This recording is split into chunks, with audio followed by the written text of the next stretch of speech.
Hello साथियों, welcome to run study. Madhya Pradesh आबकारी आरक्षक 2023 के स्पेशल एग्जाम के लिए हम एग्जाम एनालिसिस आज का आपके लिए लेकर आ चुके हैं। 21 फरवरी थर्ड शिफ्ट का एनालिसिस हम इस वीडियो में कवर करेंगे। फर्स्ट शिफ्ट और सेकंड शिफ्ट दोनों का एनालिसिस हम आपको कवर करवा चुके हैं। यहाँ पर हमने प्लेलिस्ट बना दी है, जहां पर आपको लिंक दे देंगे, तो आप यहाँ पर क्लिक करके उस प्लेलिस्ट के सभी वीडियोस देख लीजिएगा, क्योंकि काफी ज्यादा क्वेश्चन रिलेटेड पूछे जा रहे हैं। क्लियर है गाइस? अगर आपका आगे आने वाले किसी भी दिन एग्जाम है तो आप हमें नंबर पर जरूर से अपने क्वेश्चन सेंड करें। इस वीडियो की पीडीएफ फाइल आपको एप्लीकेशन को डाउनलोड करना है, डिस्क्रिप्शन में लिंक डली है, वहां पर स्टडी मटेरियल वाले सेक्शन पे क्लिक करना है और यहां पर आप क्लिक करते ही ये आपको फोल्डर मिलेगा। इस फोल्डर में आपको सभी पीडीएफ मिल जाएगी, चेकआउट कर लीजिएगा। टेलीग्राम पर भी पीडीएफ डाल दिए, टेलीग्राम को भी ज्वाइन कर लीजिएगा, एप्लीकेशन को भी ज्वाइन कर लीजिएगा, डाउनलोड कर लीजिएगा। दोनों की लिंक डिस्क्रिप्शन में आप डली है, इनको जरूर से एक्सेस कर लीजिएगा, ताकि यहाँ पर आपको जो कि पीडीएफ है ये प्राप्त हो जाए। क्लियर है? महाशिवरात्रि स्पेशल ऑफर चल रहा है, 90% तक की छूट चल रही है हमारे सभी कोर्सेज पर, तो आप इसमें इनरोल कर लीजिएगा। काफी अच्छा स्पेशल ऑफर है, दोबारा से नहीं मिलेगा। 22 फरवरी रात 12 बजे ये ऑफर समाप्त हो जाएगा। फाइनली स्टार्ट करते हैं गाइस हमारे पहले क्वेश्चन से। हमारा पहला क्वेश्चन यहाँ पर निकल कर आ रहा है और ये आपका थर्ड शिफ्ट का पहला क्वेश्चन है आज का। तो गाइस, मुद्रा का पूरा नाम क्या है, ये आपका पहला क्वेश्चन बना है। मुद्रा का पूरा नाम क्या है? क्लियर है? अब मुद्रा जो योजना है एक, उसके बारे में हो सकता है, या मुद्रा बैंक, दोनों में से कोई भी हो सकता है। हमने मुद्रा का पूरा नाम आपको पूछा है, तो मुद्रा का पूरा नाम ही आपको बताना है। आंसर इसका रहेगा micro units development and refinance agency, जिसको मुद्रा बोला जाता है। तो ये फुल फॉर्म है इसका, micro units development and refinance agency. इसका फुल फॉर्म है। मुद्रा वस्तु और सेवाओं के आदान प्रदान का एक माध्यम है ना। यहाँ पैसे कागज या सिक्कों के रूप में होता है, आमतौर पर सरकार द्वारा जारी किया जाता है और आमतौर पर भुगतान के तरीके के रूप में इसके अंकित मूल्य पर स्वीकार इसको किया जाता है। मुद्रा आधुनिक दुनिया में विनिमय का प्राथमिक माध्यम है। ये क्वेश्चन भी आपका हो सकता है, बन जाए अगले आने वाली शिफ्ट में, क्योंकि गाइस इकोनॉमी से काफी ज्यादा क्वेश्चंस आपके आ रहे हैं और इसी तरह के क्वेश्चंस आगे भी आपके आते रहेंगे। तो आप इन टॉपिक को जो हम आपको बता रहे हैं उनको आप अच्छे से कर लीजिएगा, एक नजर देख लीजिएगा, क्योंकि क्वेश्चंस यहाँ से आपके ज्यादातर पूछे जा रहे हैं। अगला क्वेश्चन पूछा गया है, क्रिकेटर की आत्मकथा से रिलेटेड एक क्वेश्चन बना है आपका। कौन से क्रिकेटर से था, क्या आत्मकथा थी, ये तो नहीं बताया है। जिन्होंने बताया है उनको इतना याद था, क्रिकेटर की आत्मकथा से रिलेटेड एक क्वेश्चन आया है। क्लियर है? तो हमने यहाँ पर सभी क्रिकेटर की आत्मकथा रख दी है। अब जो भी आपका आया है वो आप बता देंगे। गाइस, आपको पता होना चाहिए, हम कल से एग्जाम एनालिसिस आपको करवा रहे हैं। अभी तक हमने 3 कल वाली और 3 आज वाली 6 शिफ्ट का एनालिसिस कर लिए हैं। ये हमारा 6वां एनालिसिस है। और गाइस, लगातार आपके जो आत्मकथा, खिलाड़ियों की जो आत्मकथा है या उनकी पुस्तकें हैं, उनसे रिलेटेड हर शिफ्ट में 1 से 2 नंबर के क्वेश्चंस आ रहे हैं। तो इस टॉपिक को आप अच्छे से कवर कर लीजिएगा, यहां से आपके एग्जाम में आगे आने वाले दिनों में भी क्वेश्चंस बनेंगे। क्लियर है गाइस? देखिए, सबसे पहले हम आत्मकथा कवर करते हैं। प्लेइंग इट माय वे, ये जो आत्मकथा है ये सचिन तेंदुलकर की है। Vinod Kambli the last hero, है ना, विनोद कांबली की जो आत्मकथा है द लास्ट हीरो। इसके अलावा the night god who finished first, Rahul Dravid की जीवनी या इनकी आत्मकथा ये है। क्लियर है? इसके अलावा कपिल देव की अगर हम बात करें तो the autobiography of Kapil Dev, ये कपिल देव की आत्मकथा है। क्लियर है? पूर्व क्रिकेटर है कपिल देव, इनकी आत्मकथा है ये the autobiography of Kapil Dev. इसके अलावा स्ट्रेट फ्रॉम द हार्ट, ये क्वेश्चन आपका कल पूछा गया था। क्लियर है? कल पूछा गया था, straight from the heart and autobiography, ये जो है ये कपिल देव, ये भी कपिल देव की द्वारा ही लिखी गई पुस्तक है। क्लियर है? इसके अलावा रवि शास्त्री की stargazing the player in my life, ये रवि शास्त्री की है। इसके अलावा a century is not enough, ये सौरव गांगुली की है। तो इनके बारे में आप एक नजर देख लीजिएगा और आप अच्छे से कवर कर लीजिएगा, बुक वगैरह कहीं से भी आप कवर कर लीजिएगा, क्योंकि यहाँ से आपकी क्वेश्चंस बनते हैं। क्लियर है गाइस? हमारी आबकारी आरक्षक की स्पेशल टेस्ट सीरीज है, अगर आपने ज्वाइन नहीं किया कर लीजिएगा, काफी अच्छा स्पेशल ऑफर चल रहा है और बेस्ट प्रैक्टिस कर सकते हैं एग्जाम से पहले, तो कर लीजिएगा। अगला क्वेश्चन हमारा निकल कर आ रहा है और ये क्वेश्चन पूछा गया है। देखिए, क्वेश्चन है कार्यकाल कितने वर्ष का होता है। अब किसका कार्यकाल था, ये थोड़ा सा मिसिंग है ना। बाकी इतना पता चल चुका है कि कार्यकाल से रिलेटेड क्वेश्चंस बना है। ये प्रधानमंत्री हो सकता है, राष्ट्रपति हो सकता है, मुख्य न्यायाधीश हो सकता है, कोई भी हो सकता है, राज्यसभा सदस्य, लोकसभा सदस्य हो सकते हैं, मुख्यमंत्री हो सकते हैं, राज्यपाल हो सकते हैं, प्रधानमंत्री हो सकते हैं, राष्ट्रपति, उपराष्ट्रपति, कोई भी ये हो सकते हैं। उनके कार्यकाल से रिलेटेड क्वेश्चंस आपका पूछा गया है कि कार्यकाल कितने वर्ष का होता है। या फिर ऐसा हो सकता है कि किसी अलग डिपार्टमेंट का हो सकता है ये, तो वो हम नहीं बता पाएंगे। बाकी रिलेटेड हमने बता दिया कि इस तरह से क्वेश्चन आपका बना है। क्लियर है? अगला क्वेश्चन पूछा गया है, लाल कृष्ण आडवाणी को कौन से अनुच्छेद में नागरिकता प्राप्त हुई। अब ये जो क्वेश्चन है पूछा गया है ना, और इस क्वेश्चन के बारे में काफी ज्यादा रिसर्च हमने की है ना। बाकी ये क्वेश्चन से मिलता जुलता भी हमें कोई ये नहीं मिला है कि इससे रिलेटेड भी कुछ चीजें अगर मिलती तो हम बिल्कुल आपको बता देते हैं। बट गाइस, लाल कृष्ण आडवाणी से रिलेटेड अनुच्छेद में नागरिकता जो प्राप्त हुई है, किस अनुच्छेद में नागरिकता प्राप्त हुई है, इस तरह का कोई भी हमें नहीं मिल पाया है। क्लियर? अगर आपको पता है तो आप कमेंट करके बता दीजिएगा। इनसे रिलेटेड काफी सारी जानकारी हम आपके लिए लेकर आए ताकि आगे क्वेश्चन बने, आप कवर कर पाए। देखिए, भारत के 7वें उप प्रधानमंत्री थे लाल कृष्ण आडवाणी जी। क्लियर है? भाजपा में एक वरिष्ठ नेता थे ये, है ना, और इन्होंने अन्य के साथ भाजपा की सह स्थापना इन्होंने की थी।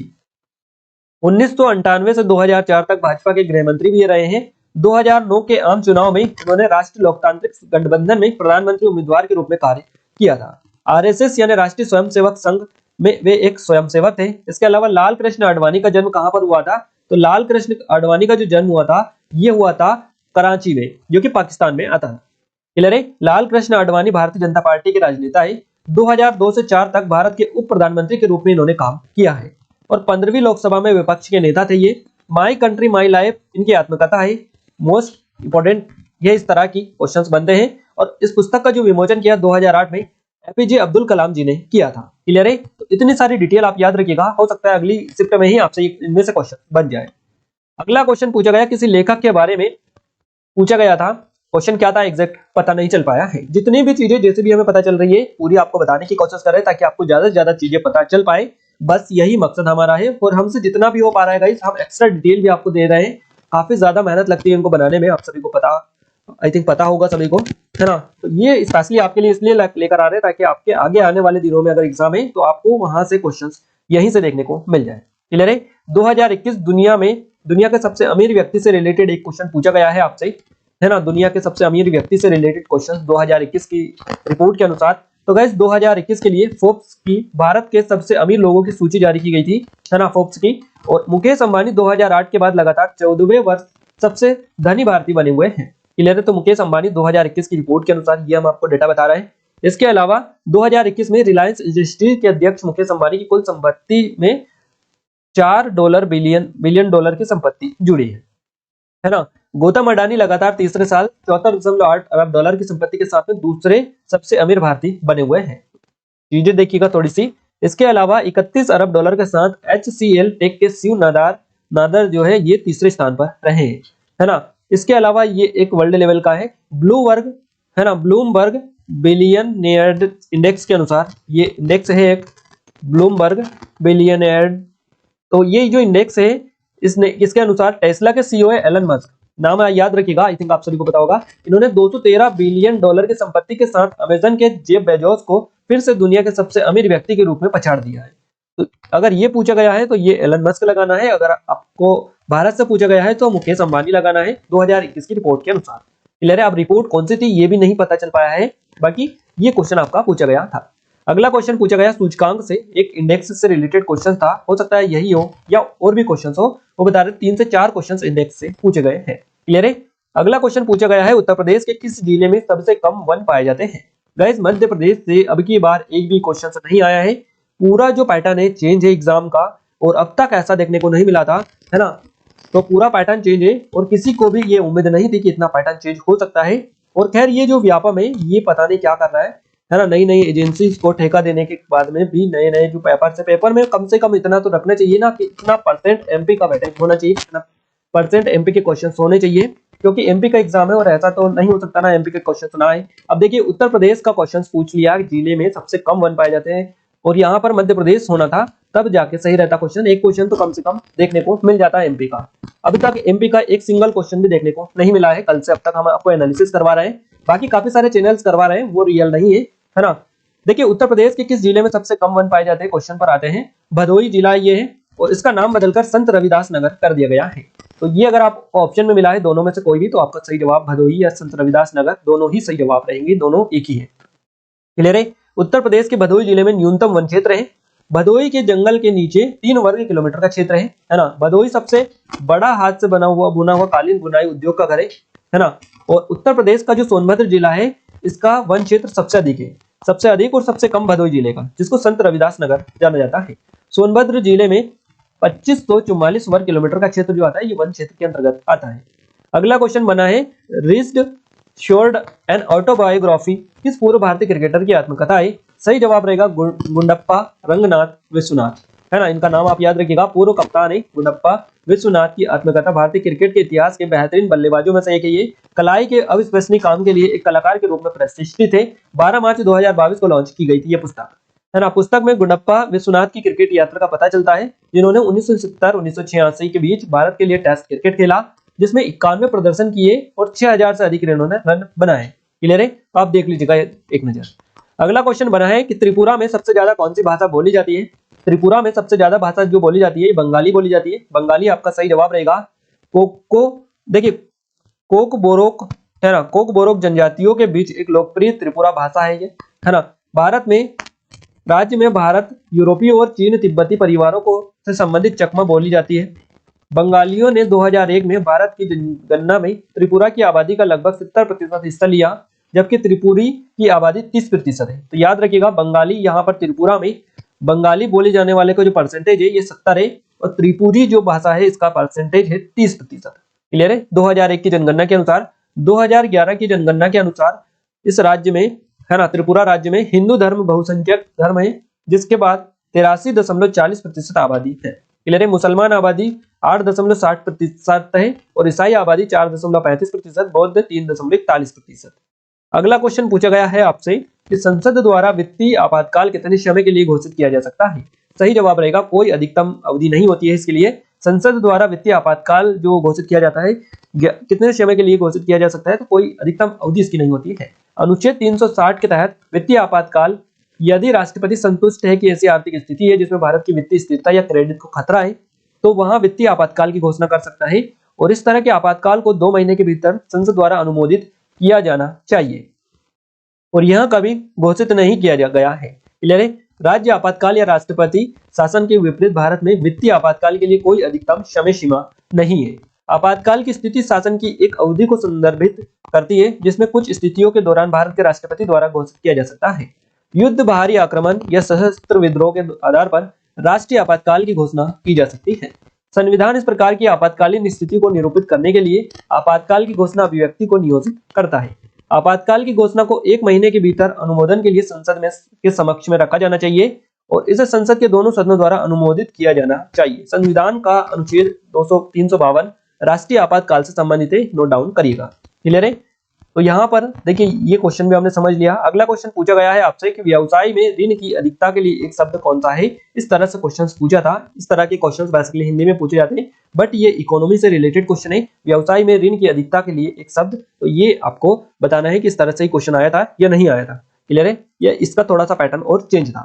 तो सभी क्वेश्चंस हमने जीके के कवर कर लिए हैं। अब हम बात करते हैं साइंस के क्वेश्चंस की। साइंस का क्वेश्चन पूछा गया कौन सा विटामिन वसा में घुलनशील नहीं है। कौन सा विटामिन वसा में घुलनशील नहीं है। विटामिन बी और सी, ये दोनों विटामिन वसा में घुलनशील नहीं है। अब हम आपको बता देते हैं कि विटामिन को 2 वर्गों में विभाजित किया गया है। एक होते हैं वसा में घुलनशील विटामिन और एक होते हैं जल में घुलनशील विटामिन। अगर हम बात करें कि जल में वसा में घुलनशील विटामिन कौन से होते हैं, तो वसा में घुलनशील जो विटामिन है यह है विटामिन ए, डी, ई, के, है ना। इसको एक ट्रिक के माध्यम से भी याद कर सकते हैं, कीडा, है ना। विटामिन के, vitamin E, vitamin D, vitamin A, है ना। तो इसको आप ऐसे याद रख सकते हैं, कीड़ा आप याद रखेंगे तो ये वसा में घुलनशील विटामिन हो जाएंगे। ये ट्रिक होती है इसको याद रखने की, वसा में घुलनशील। बाकी जो बचे हुए हैं वो हो जाएंगे जल में घुलनशील, बी और सी। क्लियर है। तो आप याद रखिएगा। और इसके अपोजिट अगर पूछा जाए कि वसा में घुलनशील विटामिन कौन सा नहीं है, इनको छोड़कर जो नहीं आता है वो इसमें बता दीजिएगा। और अगर आपसे पूछा जाए जल में घुलनशील विटामिन कौन सा नहीं है, तो इन बी, सी को छोड़कर ये सब भी बता दीजिएगा। तो इनके अपोजिट होते हैं। आपको थोड़ा सा कंसेप्ट क्लियर करना है, एक बार अच्छे से कंसेप्ट क्लियर कर लीजिएगा तो आपको समझ में आ जाएगा। क्लियर है। कार्बन डाइऑक्साइड का सूत्र क्या है। कार्बन डाइऑक्साइड का सूत्र पूछा है। कार्बन डाइऑक्साइड का रासायनिक सूत्र CO2 होता है ना। ऑक्सीजन का अनुसूत्र होता है O2, तो याद रखिएगा। अगर हम बात करें मैथ्स की गाइस, तो मैथ्स में देखिए लाभ हानि प्रॉफिट लॉस से 2 क्वेश्चन पूछे गए, पाई चार्ट से रिलेटेड 2 क्वेश्चन आए हैं, परसेंटेज से 3 क्वेश्चन आए हैं, एवरेज से आपके जो क्वेश्चंस आए हैं 2 क्वेश्चन आए हैं, रेशियो से 3 से 4 नंबर के क्वेश्चंस पूछे गए, सिंप्लीफिकेशन से 6 से 7 नंबर के क्वेश्चंस पूछे गए, हो सकता है 5-6 क्वेश्चंस बने हैं। क्लियर है।